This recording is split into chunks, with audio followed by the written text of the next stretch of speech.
सबसे बड़ी आबादी किसकी है? हिंदुओं की है। बेरोजगारी बढ़ेगी तो सबसे ज्यादा मार किसको?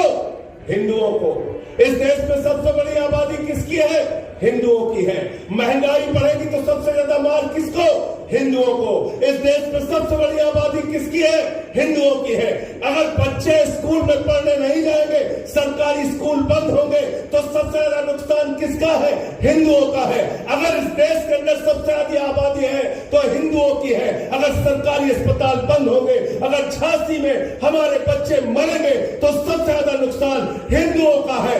बेरोजगारी से नुकसान, किसानी से नुकसान, अस्पताल बनने से तोड़ने से नुकसान, सड़कें तोड़ने से नुकसान, हमको तुमने बर्बाद कर दिया महंगाई के नाम पे।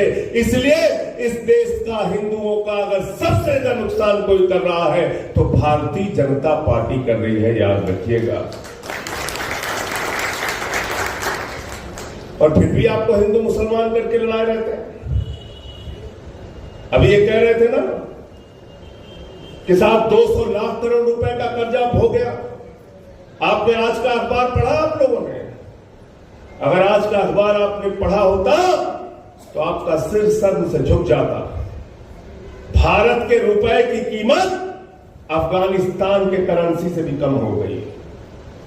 भारत के रुपए की कीमत अफगानिस्तान तालिबान के करेंसी से भी कम हो गई।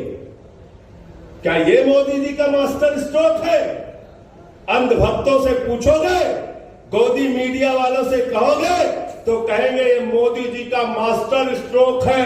तुम पूछोगे कैसे तो कहेंगे कि हमारे मोदी जी भारत को इतना गरीब बनाएंगे, इतना गरीब बनाएंगे कि कोई बांग्लादेश वाला, कोई तालिबान वाला हिंदुस्तान आएगा ही नहीं।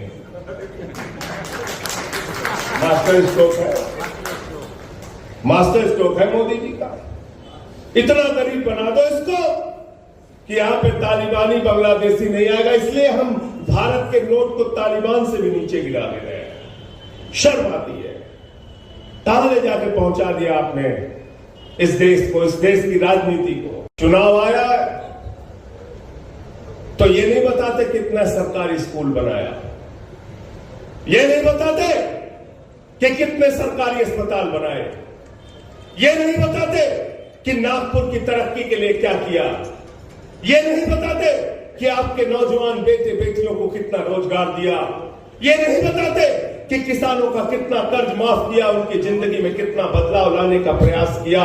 मुझे अफसोस है कि भारत के प्रधानमंत्री चुनाव में आते हैं, योगी जी चुनाव में आते हैं तो कहते हैं बटोगे तो कटोगे, बटोगे तो कटोगे। मैं आपसे कहने के लिए आया हूं, अगर बटोगे तो आपके बच्चों के सरकारी स्कूल बंद हो जाएंगे, अगर बटोगे तो आपके सरकारी अस्पताल बंद हो जाएंगे, अगर बटोगे तो आपकी सड़कें टूट जाएंगी, अगर बटोगे तो भारत की सेना को 4 साल के गिरवी पे रख दिया जाएगा, अगर बटोगे तो महाराष्ट्र का, हिंदुस्तान का किसान कर्ज के बोझ के कारण आत्महत्या करने के लिए मजबूर होगा। अगर बटोगे तो महंगाई आसमान पे पहुंच जाएगी। इसलिए ना बटिए ना कटिए, मिलके बीजेपी को रपटिए। रपटना है कि नहीं रपटना बताओ? तैयार हो सब लोग? अरे अब तो भगवान श्री रामो इनके साथ छोड़ दें। छोड़ने की ना बताओ, छोड़ दे ना। अयोध्या हार गए सब, अयोध्या हारन, अंबेडकर नगर हारन, सुल्तानपुर हारन, प्रयागराज हारन, कौशाम्बी हारन, चित्रकूट हारन, रामटेक हारन, नासिक हारे, रामपुर हारे, सीतापुर हारे। जहां जहां से राम गुजरा रहे सब सीट बीजेपी वाले हार गए। रामेश्वरम भी हारे, रामेश्वरम भी हारे, सब हार गए, सब हार गए। बनारस में थोड़ के कसर रह गए, वो पूल के दिन जय ली रहे। मेरा सवाल सिर्फ ये है, मैं सिर्फ इतना कहना चाहता हूं, इस देश के लिए लोगों के लिए कुछ कीजिए। कब तक हम लोगों को डराएंगे? हम हिंदू हैं इसलिए हमारा अपराध है रोज आप हमको डराएंगे? रोज हम सुबह उठे हम डरे हमारा रोटी चोरी हो जाएगा, हमारा मंगलसूत्र चोरी हो जाएगा, हमारे घर एक भैंस चोरी हो जाए तो क्या करे? तू प्रधानमंत्री बना बैठा। जब हमारा सब चोरी हो जाए भैंसियों चोरी हो जाए, मंगलसूत्रों चोरी हो जाए, रोटियों चोरी हो जाए, क्या करे बना हम प्रधानमंत्री? तो योगी भा इस्तीफा दे, घरे जा, जाके घास छीला। गलत तो ना कहते भाई, घास छीलत जाके। भारत का प्रधानमंत्री आकर कहता है आपका मंगलसूत्र चोरी हो जाएगा, आपकी भैंस चोरी हो जाएगी, आपकी रोटी चोरी हो जाएगी। और बहुत ही शर्म के साथ मैं बता रहा हूं कि अभी एक सभा में मोदी जी ने कहा आपकी बेटी चोरी हो जाएगी। ये हालत है देश के प्रधानमंत्री की।